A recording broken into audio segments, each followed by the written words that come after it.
Hello, AVCS families. My name is Tyler Knight. I'm the athletic director here at AVCS. I'm also the middle school PE teacher. I'm excited for the start of this new school year. It's a little different. Our administration and teachers have been working so hard to get to this point, and we're so grateful that we're able to have our students come back on campus.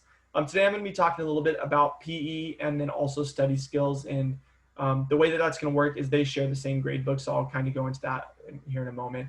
I'm going to be teaching seventh grade study skills along with middle school PE. So I'll have all the students for PE, and then for study skills, it'll be seventh grade. And then Mrs. Pang is going to have the sixth and eighth graders for study skills. We'll get into that a little more. We do share the same curriculum. We collaborate with each other. So your students are all going to have the same curriculum, assignments. So nothing's going to be different. Our classes are the same. We're just splitting up the courses for the students. The way that it's going to work is your student will come to PE on Monday, Wednesday, and Friday, and then Tuesday and Thursday, they're going to come to study skills. Nothing changes within their schedule. So if your student has third period PE, they'll come to PE on Monday for third period, and then Tuesday, they'll go to study skills, and they'll kind of flip flop. It gives them time to do homework, and we practice skills with them. It's a very effective class, and it's a really cool thing for our students to be able to do that. Before we get too far ahead of ourselves, I'm going to talk about PE and what that's going to look like for your student, and then I'll hop over to study skills. So for PE, as I mentioned, 3 times a day, we meet Monday, Wednesday, and Fridays. Those days, your kids are required to bring their PE bags. Now, in their PE bags, they should have their PE shirt and their PE shorts. And if they need athletic shoes, they can bring those in their PE bag also. When they come down from their previous class or the class that they're coming from, they're going to have their bag and they're going to come to the locker room, and that's where they're going to change. They're going to change out of their school uniform. They're going to put their PE uniform on, and then they'll put their school uniform in their PE bag and they'll store it in the locker room. The students will then come outside. They'll sit on the roll call numbers and they'll wait for me to start class with attendance, and then we'll get going from there. As for grading, the way that it's going to work is each kid starts out with 5 points a day. So one's for their shorts, one's for their shirt, one's for being on time, and then 2 points is for participation. So it's a very basic grading system, but it makes it very easy for the students to know, like, bring their shorts, they got 2 points, be on time, you're good to go, and then participate. So that's how grading is going to work. If they miss out on one of those, I'll take that point away and I'll record it on facts for you, and you'll be able to see, and I'll put a note of why they lost the point. But most of our students are awesome. They're great. They're on time. They're dressed and they're ready to go. So it's not too much of an issue. But that's kind of how the grading system is going to work. A few things for consequences for discipline. In my classes, and this will also go for study skills, I like to verbally warn the student if they've acted up. I'll walk up to them, not going to do it in front of people. Just say, hey, so and so, you're talking while I'm talking. Can you please stop? This is your first warning. If second warning comes, if they don't shape up, they'll get a second warning, and this is going to be removed from the activity or moved from the class, whatever it needs to be. Just a time to calm down, to rethink, what am I doing? What am I doing wrong? Why am I acting out? What needs to change? And I'm going to allow the student to do that, kind of clear their brain, and then come back. We're good to go. Let it go. And then third warning will be a demerit or a behavior intervention. So then that's once they'll get the written up. But I'm thinking between, first and second warning, we should be good to go. So that's kind of just a little run through with how discipline is going to work. Like I said, our kids are awesome. We never usually have to get to that point, but it's there if we need it. A few things too for for PE is just dressing out. Make sure that you're wearing the AVCS PE shirt. That's really important. It can't be any other school. It can't be another shirt. So please wear that. We do have spirit shirts that we do allow our students to wear. So you might be able to buy like a soccer spirit shirt. I'm totally okay with your student wearing that for PE, but they do need to change out of it after PE is over into their uniform. Same thing goes for the mesh shorts. So make sure they're the AVCS shorts. Please put your student's name on the shorts and the shirt. It helps me out because a lot of clothes get left behind and I can pass them off to your student. If names aren't on the shirt or the shirt or the shorts, then it kind of just goes in the lost and found, and it's usually lost from there. And at that point, you'll have to buy another uniform for your student, and you don't want that to happen. So write your name on the shorts and the shirt, and I'm really good about getting that back to them so that you guys don't have any extra cost or expense. So just be mindful of that. And then this year is going to be a little different. Our students are going to be carrying their backpacks and all that fun stuff because we can't do lockers. So I designated a spot for our students to put their backpacks. It's going to be off to the side, and that will allow the kids to they're going to be numbered so they can put their backpack and their plexiglass and all their school books and what they're carrying in that spot for PE. So it's a safe designated area off to the side. So that's one thing to note for your student. A few things that are just important is make sure the students are washing their PE clothes. I understand we don't wash them every time, but after a while they start to smell, and we don't want to kind of get into that routine. So really focus on teaching our kids how to wash the clothes. Good hygiene, deodorant is always great. Please don't allow your student to bring perfume or cologne, any aerosol or any spray like that. It's just we don't want that. So please don't allow your student to bring that. And then make sure the students are just bringing their clothes in their PE bag, and that will be very helpful. Now, after talking about all this changing and the locker room and all that information, I'm going to hold off on having the students change for the first few weeks. I want our kids to get into a routine. I want them to start feeling comfortable at school, just because it's, we're coming back into the unknown, the uncertainty. So we're going to hold off on changing. I will send out an email to you guys down the road about when we're going to start doing that. It's only going to be a few weeks out. I just want to make sure that our students are in routine, feeling comfortable, and they're good to go. So if you do have any questions about that, please reach out to me. But we will start changing sooner than later. A little bit about PE. We have some fun stuff going for our students. Each year, I like to create fitness journals. Now, fitness journals, I supply to them, but these are journals where we track our activity. We track our mile, our pacer, fitness workouts, circuit workouts. So we kind of write down our base scores. We do our activity. We see where we're at. We set goals. And this really allows the student to see their progress throughout the year. It's been pretty cool because we've implemented these for the past 3 years now. And I've had students that have kind of carried their activity journal on as they've gone. So last year was the first year that we've had a student do 3 grades of an activity journal. So they had their activity logs from 6th through 8th grade. And it was exciting to see the progress that they made on their mile times, their pacer, their VO2, their agility, and that's all tracked through the fitness journals. It's a lot of fun for the kids to do and kind of see their progress. So we'll be working on those.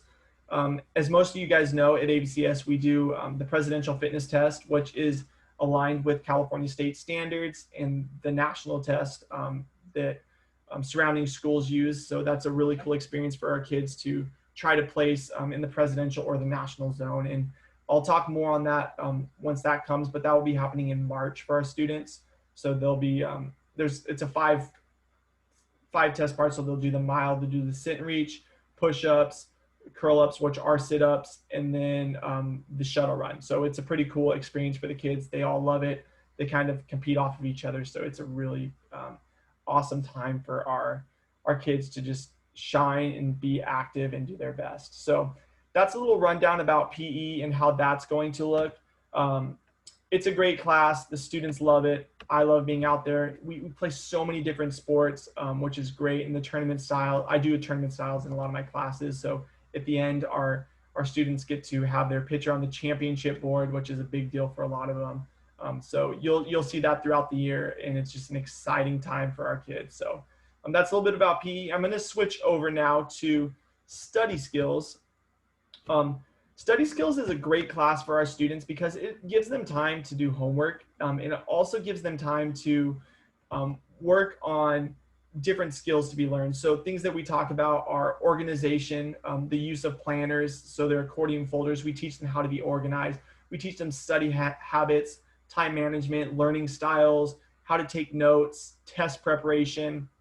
So it's a very effective class for the kids, especially for our upcoming 6th graders who, might not have multiple tests on a day, and we really shape them to get comfortable with that, and we help them with it. So that's what study skills are going to look like. So the breakdown of the class, how it usually works is the students will come to class, we'll give them a task or a skill that they'll be learning for the day, which could be one of the things that I just said. So let's pick organization. We're going to teach them how to be organized. We're going to show them what that looks like. We're going to help them set up their binders, their planners, writing down homework. So little skills and tasks like that, we're going to focus on them to help them be successful and productive with that. So once we've done that skill, that usually takes about 5 to 10 minutes, maybe a little longer.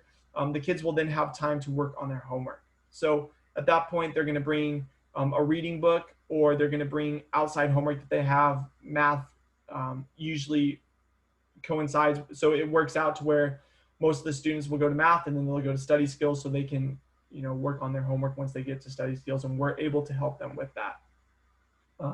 We ask the students to bring a reading book, and the reason is sometimes a lot of kids will say, we don't have anything to do.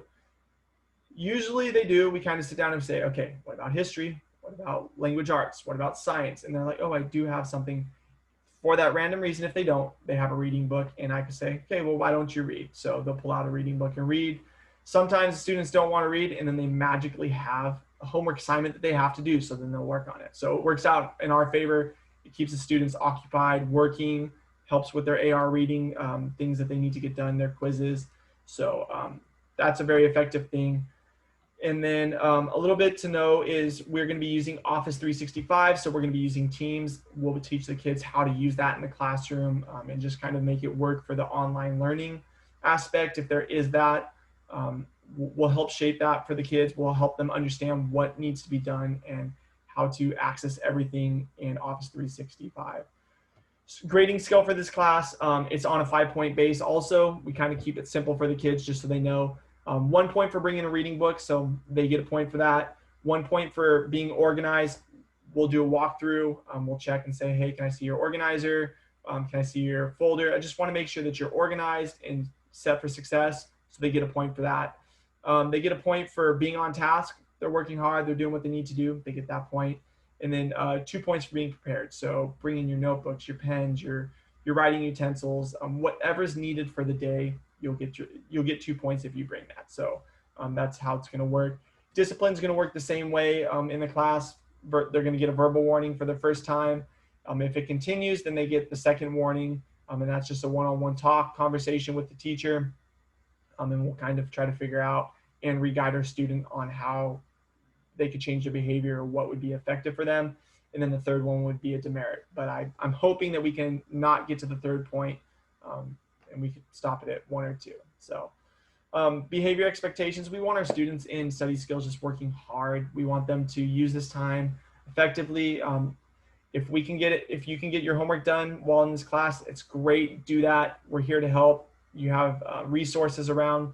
So we really want our students to do that. Be respectful to other students, let them work. It's kind of like a library setting. We don't want loud voices. We want them to just be focusing on what needs to be done. So that's a little bit of a rundown with study skills also. I know that there might be a lot of questions. So if you guys do have any questions, please reach out to me or Mrs. Pang about study skills. We are more than happy to help you answer, or we can answer the questions for you on what that might mean or look like for study skills, whatever your questions might be. But we are so grateful and we are excited that we are able to be here on campus. Our administration has worked so hard to get our waivers approved and just have everything lined up so that our students can come back. And we are beyond grateful. We know that this is going to be a great year, and we know that we're just grateful as staff just working these past few weeks to get everything together for our students. We are so happy for that. Just a few little side notes. Just being the athletic director, we do participate in the PAL League, which is the Parochial Athletic League. It's under the Archdiocese of Orange County, and there's about 45 leagues that are, or 45 schools that are in this league. It's an awesome opportunity for our students to do sports. We offer a variety of sports, cross country, volleyball, football, basketball, soccer, track and field, lacrosse. There's so many opportunities for our students. But I do want to let you guys know that due to COVID this year, we are not, well, I shouldn't say this year, this fall, we are not going to be participating in athletics after school program. And that's not, it is our decision through AVCS, but PAL, the overall league director, has decided to postpone that, as most sports programs have been. But I wanted to pass that on, to you guys. And just know that things can change. So there is probably, and fingers crossed, a possibility that we can do basketball come winter, early winter. we're just hoping for that. We're praying for it, that things could change, but I wanted to let you guys know that. So thank you for listening. I hope that I was able to give you guys an overview and just understanding of what is going to be happening for PE and study skills. Like I said, if you guys have any questions, please reach out to me, Tyler Knight, or Noel Payne for study skills, and we are more than happy to help you guys. I hope that you have a great night, and I can't wait to meet you guys in person. Have a good one. Bye.